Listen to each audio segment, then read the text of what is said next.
자, 그러면 뭐 시간이 얼마 안 남은 것 같은데요. 제가 그러면 다른 점만 말씀을 드릴게요. 자, 그런 점에서 봤을 때는 게임이 분명하게 항상 어떤 새로운 매체가 등장하게 되면 새로운 예술이 탄생한 것은 당연합니다. 사진이 그랬죠. 영화도 역시 마찬가지입니다. 영화 오늘날 예술이라고 안 하는 경우 있습니까? 대중예술이라고 하는 거죠. 사진 역시 마찬가지입니다. 파인아트에서 보았을 때 그것을 예술이라고 인정하지 않으려는 어떤 의도를 갖고 있을지는 모르지만 실질적으로 새로운 매체의 등장은 새로운 방법으로 컨텐츠를 전달하고 그 컨텐츠가 주는 감동이 기존의 파인아트에 들어가지 않지만 나머지 많은 사람한테 전달하는 어떤 방식이 있고 양식이 있다는 거죠. 그런 점에서 게임은 새로운 대중예술로 보는 게 저는 옳다라고 생각을 합니다. 다만 여기서 이제 제가 말씀드리려는 것은 그럼 예술가들은 왜 대중예술에 나머지도 대중예술이 많이 있는데 물론 나머지 대중예술에 대해서 관심이 다 끝나서 지금 게임에 대해서 관심을 갖는지는 모르겠지만 어쨌든 예술가들이 게임에 대한 관심이 매우 높거든요. 특히 3D 그래픽 환경이라든지 그다음에 컴퓨터 그래픽 프로그래밍 기술이라든지 이런 부분 때문에 관심이 높기도 하겠지만 보다 본질적인 이유는 다른 데 있다라고 봅니다. 역시 박상호 선생님이 얘기했듯이 하나의 그 안에 들어진 컨텐츠 내에서 표현하는 어떠한 그런 세계가 우리 문화에 영향을 미치고 있고 그것들이 직접적으로 사용된다는 점에서 그렇죠. 그래서 저는 이제 여기에서 아까 얘기했던 부분을 정리를 할까 합니다. 아까 표현 측면에 봤을 때 아까 인스트루멘탈리티 미디어 도구적인 미디어 측면에서 봤을 때 우리 시대의 미디어는 아까처럼 어떤 기능을 생각하고 그것을 인칭적인 방법으로 도구화시켜서 사용하는 목적으로 쓰고 있는 게 게임인데요. 예술은 그러면 예술이 안 되는 거죠.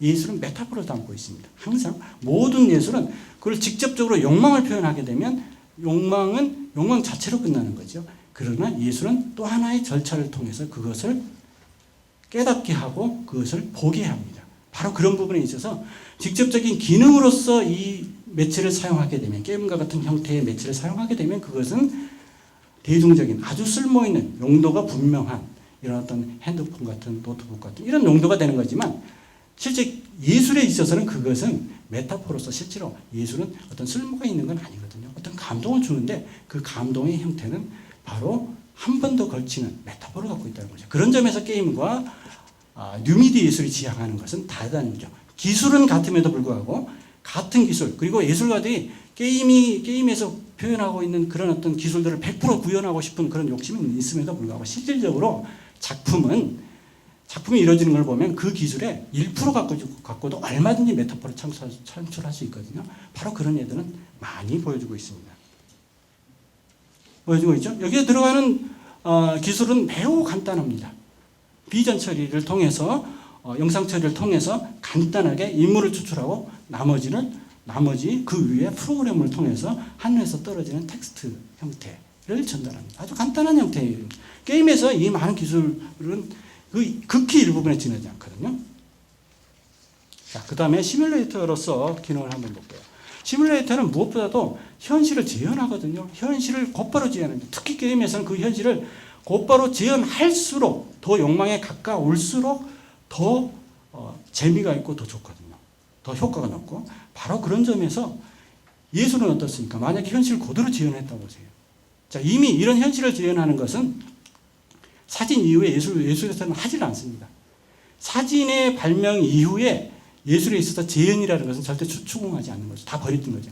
물론 그 재현을 다른 목적으로 다른 어떤 메타포를 전달하기 위해서 사용하는 경우가 있어요. 이를테면 하이퍼리얼리즘이라든지 이런 경우는 있지만 일반적으로 보이는 그것을 그렇게 시각화하는 방법 이런 방법은 쓰지 않는다는 거죠. 즉 예술의 영역이 이미 재현에서 창조의 영역으로 넘어가는 거죠. 제네시스라고 하는 영역으로 넘어가는 거죠. 즉 우리 내면에 있는 더 많은 우리 시각, 청각, 촉각 이런 어떤 가장 말초적인 감각 외에 그런 것들이 모두 모아진 그런 관계에 의해서 생기는 어떠한 내면의 감정이라든지 그런 어떤 메타포들을 창조해내는 게 바로 예술이라는 거죠. 이런 점에서 게임과 예술은 다르다는 겁니다. 또 하나 특히 현대 와서 지금 오늘날에 와서 특히 현대 미술 이후에 우리 미술관에 가면 저 작품 재밌네 이런 말 많이 하거든요. 재밌다 이게 최대 칭송입니다. 너무 골치 아프다 아무리 메시지가 좋아도 이해하는 게 어려워 그리고 재미없어 그러면 그거는 아주 깎아내리는 겁니다. 근데 우리는 재밌네라는 말을 너무 당연하게 쓰고 있습니다. 우리가 1세기 전만 갔다고 생각해 보세요. 절대 그렇게 얘기 안 했을 겁니다. 그 얘기는 뭐냐면 현대 미술에서 특히 뉴미디어 예술에서 유일한 요소를 굉장히 많이 끌어들이고 있는데 역시 게임에서도 유의를 하죠. 게임에서 유의를 합니다. 그거는 놀이라는 형태의 유의를 하는데 그 유의 안에는 아까 제가 살펴봤던 4가지 분류 있죠. 엄청난 욕망이 숨겨져 있습니다. 즉 경쟁을 하고요. 그 안에서 경쟁을 통해서 승리가 목적입니다. 실패하면요 굉장히 기분 나쁘거든요.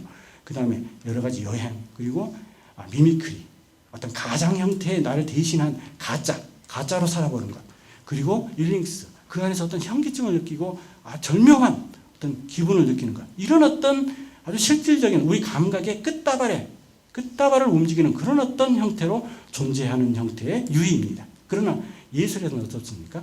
예술에서 유의는 그런 어떤 할 일 없어서 노는 것이 아니고 우리가 무엇을 발견하고 그것을 깨닫게 하는 그런 유의입니다. 그걸 통해서 우리는 더 많은 것을 생각하고 그 작품에서 제시한 것보다 더 많은 어떤 행간을 우리는 읽게 되는 거죠. 바로 그런 점에서 소위 지금 아트와 이 대중예술로서의 이 게임은 대중예술이라고 정의하는 게 저는 좋다고 생각하고요. 그런 어떠한 대중예술과 우리 게임의 차이는 분명히 다르다는 거죠.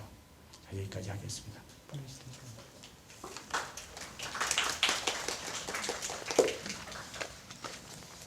고맙습니다.